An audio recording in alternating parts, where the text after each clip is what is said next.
Is cash dead? As digital banking conquers the globe, what does it mean for those who can't or won't get a bank account?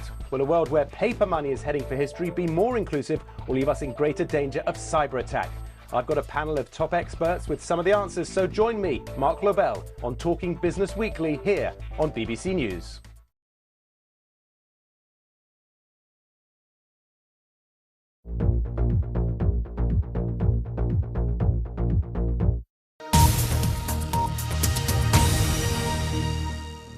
Now on BBC News, the biggest African and international news stories. Focus on Africa.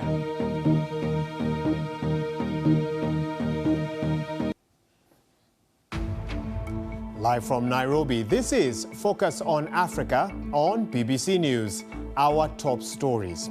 44 counts of war crimes and crimes against humanity. Former LRA commander Thomas Kwoyelo is found guilty by a court in Uganda.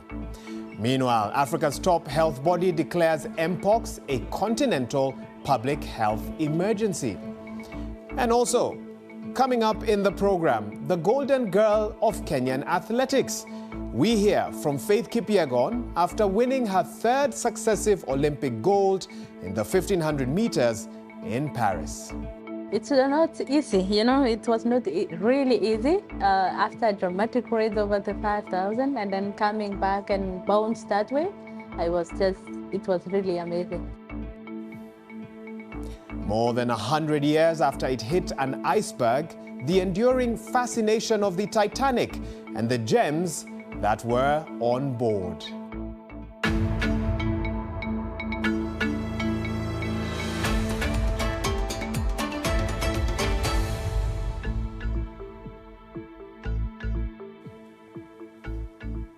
Well, many thanks for joining us. You're watching Focus on Africa. I'm Waihiga Mwaura. Let's start in Uganda, where a court has found a former commander of the notorious Lord's Resistance Army guilty on 44 counts of war crimes and crimes against humanity.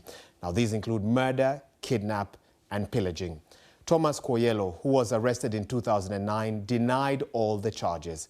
It's the first time an LRA commander has been tried in the country. Well, the case is likely to set a precedent for future prosecutions.